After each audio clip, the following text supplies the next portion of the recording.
ಯಾಕ ಬಂದೆ ಇಲ್ಲಿಗೆ? ಏನ್ ಒಬ್ರಾದ್ಮೇಲೆ ಒಬ್ರು ಬಂದು ನಮ್ಮ ಮನೆ ರಣರಂಗ ಮಾಡ್ಬೇಕು ಅನ್ಕೊಂಡಿದ್ದೀರಾ? ನಾವೇನೋ ಸಮಾಧಾನ ಮಾಡ್ಕೊಂಡು ನಾರ್ಮಲ್ ಲೈಫ್ ಲೀಡ್ ಮಾಡ್ಬೇಕು ಅಂತ ಪ್ರಯತ್ನ ಪಡ್ತಾ ಇದೀವಿ. ಕಲ್ಲ ಹಾಕ್ಬೇಡ, ಹೋಗ್ತಾರೋ ಹೋಗಲ್ಲ.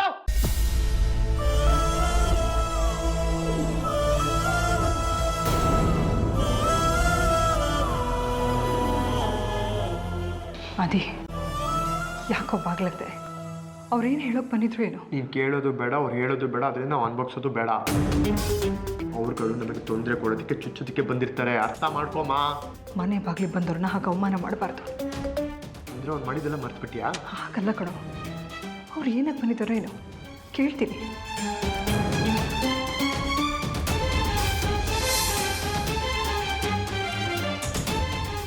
ಬನ್ನಿ ಒಳಗೆ. ನಾನು ಒಳಗಡೆ ಬರೋದು ಆದಿತ್ಯನಿಗೆ ಇಷ್ಟ ಆಗಲ್ಲ.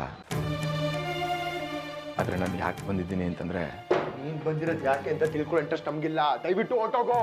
ಹೋಗ್ತೀನಿ ಆದಿತ್ಯ, ಆದರೆ ಹೋಗೋಕ್ಕೂ ಮುಂಚೆ ಒಂದ್ಸರ್ತಿ. ಏನು ಜಗಳ ಆಡ್ಬೇಕಾ? ಹುಡುಗರು ಕರ್ಸಿದ್ಯಾ ಹೊಡ್ಸೋದಕ್ಕೆ? ಕರಿಯೋ, ಅದು ಯಾವನ್ ಕರ್ಸಿ ಕರಿಯೋ, ನಾನು ನೋಡ್ತೀನಿ. ಆದಿ, ದಯವಿಟ್ಟು ಸ್ವಲ್ಪ ಸುಮ್ಮನೆ ಇರ್ತೀಯಾ?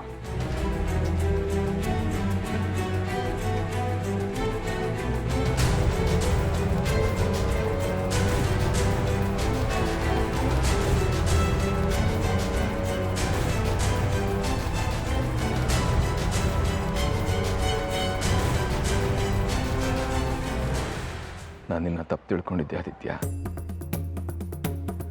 ಕ್ಷಮಿಸ್ಬಿಡು ಅಂತ ಕೇಳೋದು ತುಂಬ ಸಣ್ಣದಾಗುತ್ತೆ ಅಂತ ನನಗೆ ಗೊತ್ತು.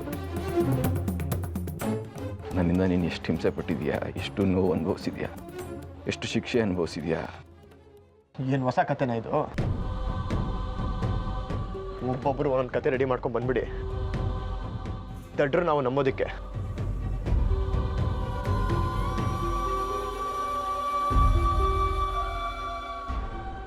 ನಾನು ಮಾಡಿರೋ ತಪ್ಪು ಅಂತ ನನಗೆ ಗೊತ್ತಾಗಿದೆ ಆದಿತ್ಯ. ಅದಕ್ಕೆ ಕ್ಷಮಿಸ್ಬಿಡು ಅಂತ ಕೇಳ್ಕೊಂಡು ಬಂದಿದ್ದೀನಿ ಕಣೋ. ನನ್ನ ಸಾಕ್ಷಿ ಸಾವುಗೆ ನೀನು ಕಾರಣ ಅಲ್ಲ ಅಂತ ನನಗೆ ಗೊತ್ತಾಗಿದೆ. ದಯವಿಟ್ಟು ಕ್ಷಮಿಸ್ಬಿಡು ನನ್ನ, ಪ್ಲೀಸ್.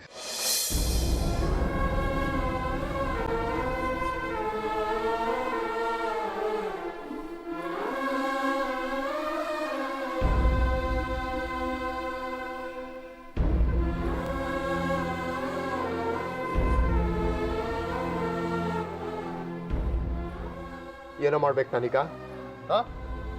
ಏನೋ ಮಾಡಬೇಕು?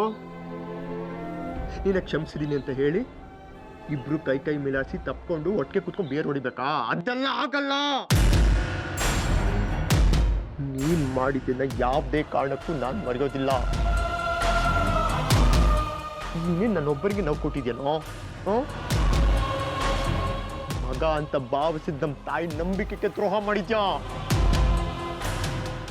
ಈಗ ಬಂದು ಕೈ ಹಿಡಿದು ಕಾಲು ಹಿಡಿದು ಕಣ್ಣೀರು ಹಾಕ್ಬಿಟ್ರೆ ಎಲ್ಲ ಮರ್ತೋಗ್ಬಿಡ್ಬೇಕಾ? ಹೋಗ್ತಾರು, ಮುಚ್ಕೊಂಡು ಹೋಗ್ತಾರ. ಅದೇ ಅವರು. ನೀನ್ ಮಾತಾಡ್ಬೇಡಮ್ಮ, ಇವನ್ ಮಾತಾಡ್ ನಂಬಕ್ ಹೋಗ್ಬೇಡ. ಅದೇ ದಯವಿಟ್ಟು ಸ್ವಲ್ಪ ಸುಮ್ಮನೆ. ಅದೇ ಪ್ಲೀಸ್. ನಿಂಗೆ ಒಂದ್ಸಲ ಹೇಳಿದ್ರೆ ಅರ್ಥ ಆಗುತ್ತಾ ಇಲ್ವೋ? ಹೋಗೋ. ಹೋಗ್ತಾರಲ್ಲ. ಅದೇ ಅದೇ ನನ್ನ ಮಾತು ಕೇಳದಿ. ಅದೇ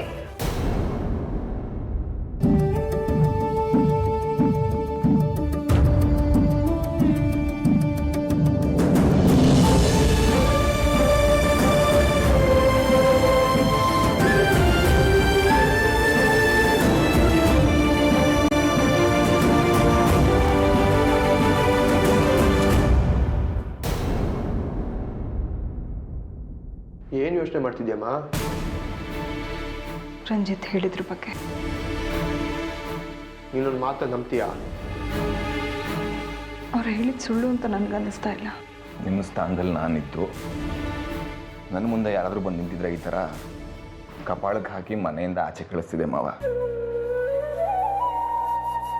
ಆದರೆ ನೀವು ದೊಡ್ಡವರು, ಒಳ್ಳೆತನ ತುಂಬಿಕೊಂಡಿರೋರು, ಅದಕ್ಕೆ ಗೌರವದಿಂದ ಮಾತಾಡಿಸ್ತೀರಿ. ಆದರೆ ಆ ಯೋಗ್ಯತೆ, ಅರ್ಹತೆ ನನಗಿಲ್ಲ ಮಾವ. ವಿಷಯ ಗೊತ್ತಾದ ಮೇಲೂ ನಾನು ಇಲ್ಲೇ ಇದ್ದರೆ ನನಗಿಂತ ನಾಚಿಕೆ ಕೆಟ್ಟವರು ಇನ್ನೊಬ್ರು ಇರಲ್ಲ. ಅದಕ್ಕೆ ತನ್ನ ಮಗಳು ಕೊಂದೊಂದು ಮಗನಿಗೆ ಮನೇಲಿ ಆಶ್ರಯ ಕೊಡಬಾರ್ದು. ಈಗಿಂದೀಗಲೇ ಮನೆಯಿಂದ ಆಚೆ ಹಾಕ್ಬೇಕು. ಅವ್ರಿಗೆ ನಿಜವಾಗ್ಲೂ ಸಾಕ್ಷಿ ಮೇಲೆ ಪ್ರೀತಿ ಇದ್ರೆ. ನೀವೆಲ್ಲೂ ಹೋಗ್ಬಾರ್ದು. ಹೇಗಿರಲಿ ಬಾಬಾ, ನಾನು ಪ್ರತಿ ಕ್ಷಣ ಸಾಕ್ಷಿ ನನ್ನ ಮನಸ್ಸಾಕ್ಷಿಗೆ ತ್ಯೂದ್ ಆಗಿರುತ್ತೆ. ತಪ್ಪು ಮಾಡಿದ್ದು ನೀವಲ್ಲ. ನಿಮಗೆ ಯಾಕೆ ಪಾಪ ಪ್ರಜ್ಞೆ ಕಾಡಬೇಕು? ಯಾಕಂದರೆ ಕೊಲೆ ಮಾಡಿಸಿದವ್ರು ನನ್ನ ತಂದೆ. ನನ್ನ ಪ್ರಾಣಕ್ಕಿಂತ ಹೆಚ್ಚಾಗಿ ಪ್ರೀತಿಸಿದ ನನ್ನ ಹೆಂಡತಿ, ನಿಮ್ಮ ಮಗಳು ಅಂಥವಳನ್ನ ಕೊಲಿಸಿದ್ದಾರೆ. ಅವರು ಮಗನಾಗಿ ನಾನಿಲ್ಲಿದ್ದರೆ ತಂದೆ ಮಾಡಿರೋ ತಪ್ಪಿಗೆ ಮಗನಿಗೆ ಶಿಕ್ಷೆ ಕೊಡುವಂಥ ಮುಟ್ಟಾಳ ಅಲ್ಲ ನಾನು. ಯಾಕೆ ಕೊಡಬಾರ್ದು? ತಂದೆ ಮಾಡಿದ ತಪ್ಪಿಗೆ ಮಗನ್ ಯಾಕೆ ಶಿಕ್ಷೆ ಕೊಡಬಾರ್ದು? ತಂದೆ ಮಾಡಿರೋ ಪಾಪ ಪುಣ್ಯಗಳಿಗೆ ಮಕ್ಕಳ ತಲೆಗೆ ಅನ್ನೋ ಲೆಕ್ಕಾಚಾರನ? ಹೌದು. ಆಸ್ತಿ ಇದ್ರೆ ಮಕ್ಕಳ ಪಾಲಿಗೆ, ಸಾಲ ಇದ್ರೂ ಮಕ್ಕಳ ತಲೆಗೆ, ಪಾಪ ಮಾತ್ರ ಅಲ್ವಾ? ಹಾಗಾದ್ರೆ ನಿರೋಶನ ಚಿದಂಬರಂ ಮಗಳೇ.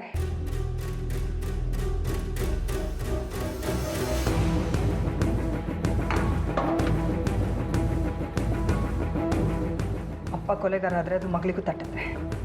ಕಳಿಸ್ಬಿಡೋಣ ಅವಳನ್ನ ಈಗ ಮನೆಯಿಂದ. ಎಲ್ಲಿ ಬಿಟ್ಕೊಡ್ತೀಯ ನೀನು ನಿನ್ನ ಗಂಟನ? ಇದು ಗಂಡನ ಪ್ರಶ್ನೆ ಅಲ್ಲ ಆದಿತ್ಯ. ನಿನಗೆ ರಂಜಿತ್ ಮೇಲಿರೋ ಸಿಟ್ಟಿನ ಬಗ್ಗೆ ನಾನು ಮಾತಾಡ್ತಾ ಇದ್ದೀನಿ.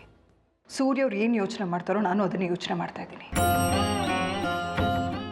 ಈ ಮನೆ ಬಿಟ್ಟು ಹೋಗೋದು ನನಗಿಷ್ಟ ಇಲ್ಲ. ನೀವಿಲ್ಲೇ ಇದ್ರೆ ನನಗೆ ತುಂಬ ಸಂತೋಷ ಆಗುತ್ತೆ. ಆನೆ ಬಲ ಬಂದಾಗುತ್ತೆ.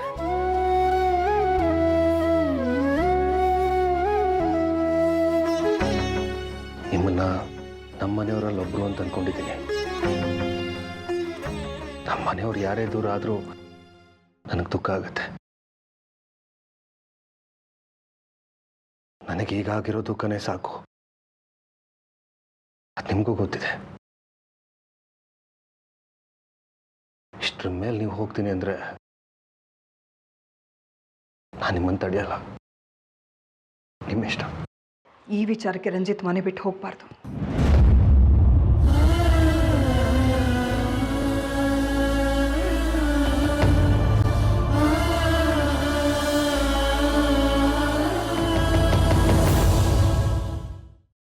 ನೀವು ಹೇಳೋದೇನೋ ಸರಿ ಅನ್ಸುತ್ತೆ ಮಾವ. ಆದರೆ ಅತ್ತೆ ಇಲ್ಲದೆ ಇರೋ ಮನೆ ತುಂಬ ಬೇಜಾರಾಗ್ತಿದೆ ನನಗೆ. ನಾನು ಹೊರಡೋದೇ ಸರಿ ಅನ್ನಿಸ್ತಿದೆ ನನಗೆ. ನನಗಿಲ್ಲಿರೋಕ್ಕಾಗ್ತಿಲ್ಲ ಮಾವ. Please, I am sorry. ನಾನು ಹೊರಡ್ತೀನಿ.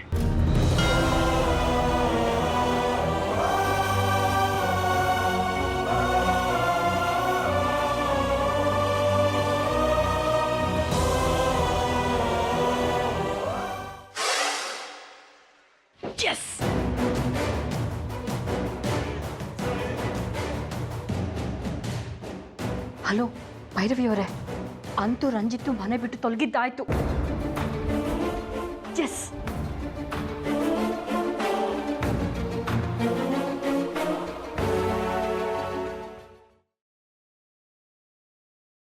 ರಂಜಿತಣ್ಣ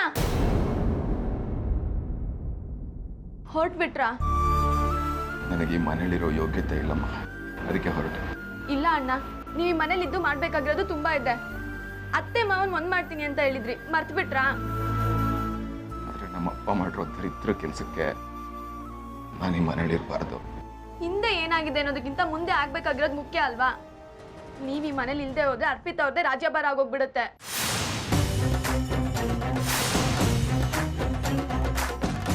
ಪ್ಲೀಸ್ ಅಣ್ಣ, ದಯವಿಟ್ಟು ಈ ಮನೆ ಬಿಟ್ಟು ಹೋಗ್ಬೇಡಿ.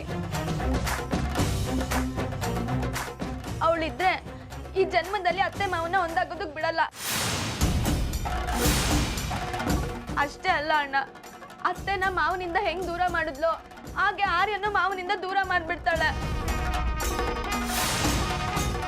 ಆಮೇಲೆ ನನ್ನನ್ನು ಈ ಮನೆಯಿಂದ ಆಚೆ ಹಾಕ್ತಾಳೆ. ಈ ಮನೆ, ಈ ಸಂಸಾರ, ನಿಮ್ ತಂಗಿ ಅನ್ಕೊಂಡಿರೋ ನನ್ ಬಾಳು. ಎಲ್ಲದಕ್ಕಿಂತ ಹೆಚ್ಚಾಗಿ ಅತ್ತೆ ಮಾವನ ಸಂಬಂಧ ನೀವಿದ್ರೇನೆ ಸುಧಾರಿಸೋದು ಅನ್ನೋದು ನನಗೆ ನಂಬಿಕೆ. ದಯವಿಟ್ಟು ಹೋಗ್ಬೇಡಿ ಅಣ್ಣ, ಪ್ಲೀಸ್.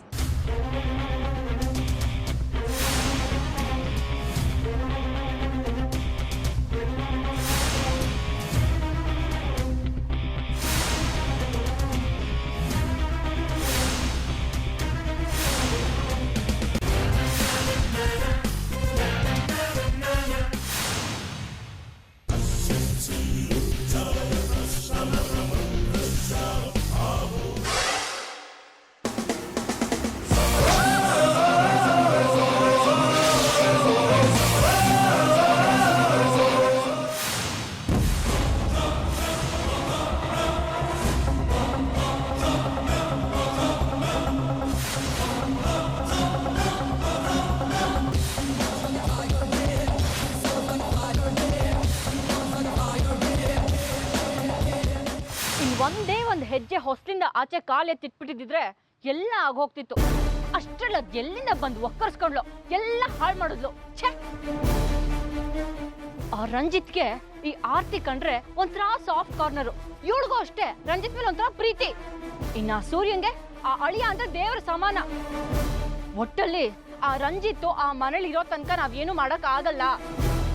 ಇವತ್ತಲ್ಲ ನಾಳೆ ಅವನು ಆ ಸೂರ್ಯ ಮತ್ತೆ ಆರ್ತಿನ ಬಂದ್ ಮಾಡೇ ಮಾಡ್ತಾನೆ. ನಾನ್ ನಿಮ್ ಹತ್ರನೇ ಮಾತಾಡ್ತಿರೋದು. ಅಷ್ಟೊತ್ತಿಂದ ಟೆನ್ಷನ್ ಬಡ್ಕೋತಿದ್ದೀನಿ, ಒಂದು ಮಾತಾಡ್ದೆ ಸುಮ್ಮನೆ ನಿಂತಿದ್ದೀರಲ್ಲ.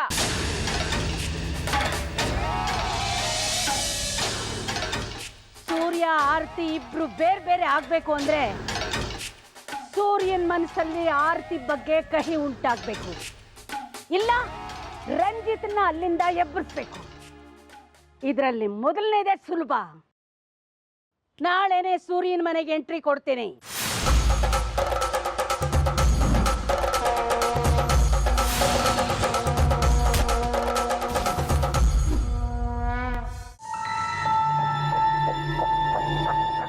ಏನು ಹುಡುಕ್ತೀರಿ ಸೂರ್ಯ? ಡಾಕ್ಯುಮೆಂಟ್ ಅಮ್ಮ, ಎಲ್ಲಿದೆ ಗೊತ್ತಾಗ್ತಾ ಇಲ್ಲ. ಎಲ್ಲೆಲ್ಲೋ ಇಟ್ಬಿಡ್ತೀಯಾ, ಆಮೇಲೆ ಹುಡ್ಕಾಡ್ತೀಯಾ? ಎಲ್ಲೆಲ್ಲೋ ಇಟ್ಟಿದ್ದಲ್ಲಮ್ಮ, ಆರ್ತಿ ಅವ್ರ ಕೈ ಕೊಟ್ಟಿದ್ದೆ. ಅವರೇ ಎಲ್ಲ ನೋಡ್ಕೊತಾ ಇದ್ದಿದ್ದು, ಎಲ್ಲಿಟ್ಟಿದಾರೋ ಗೊತ್ತಾಗ್ತಿಲ್ಲ. ಆಡಳಿತ ಎಲ್ಲ ಅವ್ಳು ಕೇಳ್ಕೊಟ್ಟಿದ್ದೆ. ಈಗ ನೋಡು ಹೇಗೆ ಬೇಜಾರ್ತಿದ್ಯಾ. ಇರು, ನಾ ಹುಡುಕೊಡ್ತೀನಿ.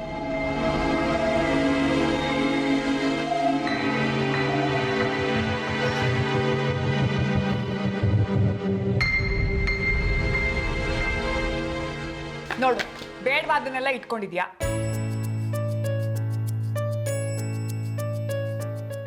ಇದು ಬೇಡವಾದದ್ದಲ್ಲಮ್ಮ, ಇದು ನನ್ನ ಲಗ್ನ ಪತ್ರಿಕೆ.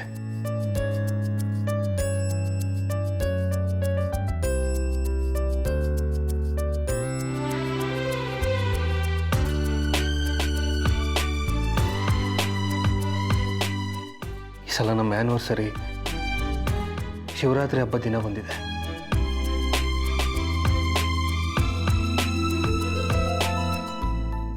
ಪ್ರತಿ ಸಲ ಮಂಜುನಾಥ ಸ್ವಾಮಿ ದೇವಸ್ಥಾನಕ್ಕೆ ಹೋಗ್ತಾ ಇದ್ವಿ. ವಿಶೇಷ ಪೂಜೆ, ಸಂಗೀತೋತ್ಸವ. 7 ವರ್ಷದ ಹಿಂದೆನೂ ಇದೇ ರೀತಿ ನಮ್ಮ ಆ್ಯನಿವರ್ಸರಿ, ಮಹಾಶಿವರಾತ್ರಿ ಒಂದೇ ದಿನ ಬಂದಿತ್ತು. ಹಳೆದನ್ನೆಲ್ಲ ನೆನಪಿಸ್ಕೊಳ್ಳೋದು ಸ್ವಲ್ಪ ನಿಲ್ಲಿಸ್ತೀಯಾ? ಏನು ಪ್ರಯೋಜನ ಅದರಿಂದ? ಮುಂದೆ ಸಾಗಬೇಕು ಕಣೋ. ಇದು ಬೇರೆ.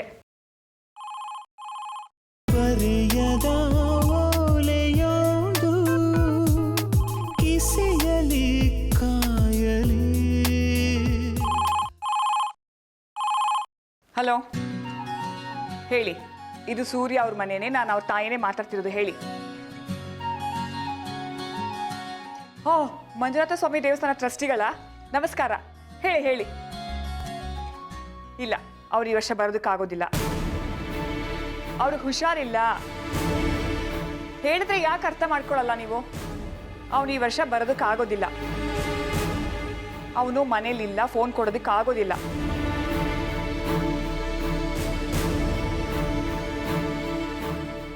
ನೀವು ಮತ್ತೆ ಮತ್ತೆ ಹೀಗೆ ಫೋನ್ ಮಾಡಬೇಡಿ. ನೀವು ಬೇರೆ ಯಾರಾದರೂ ಗೆಸ್ಟ್ ನೋಡ್ಕೊಳ್ಳೋದು ಒಳ್ಳೇದು.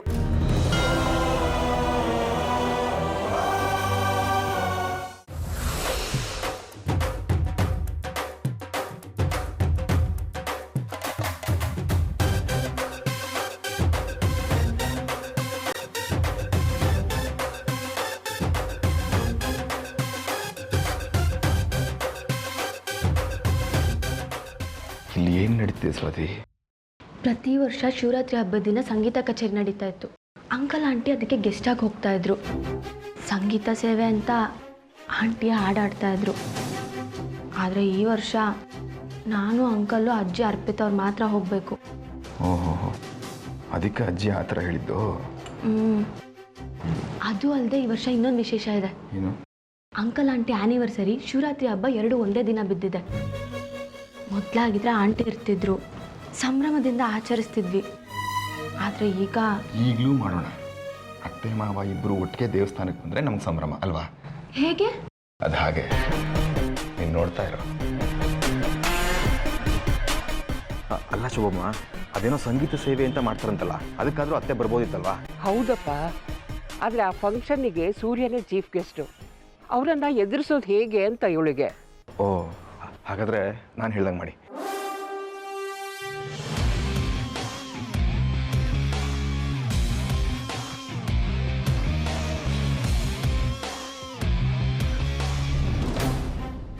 ನಾನು ಏನಾದರೂ ಮಾಡಿ ಅವಳನ್ನ ಅಲ್ಲಿಗೆ ಕರ್ಕೊಂಡು ಬರ್ತೀನಿ. ಸರಿ ಸರಿ ಸರಿ, ಓಕೆ, ಬಾಯ್.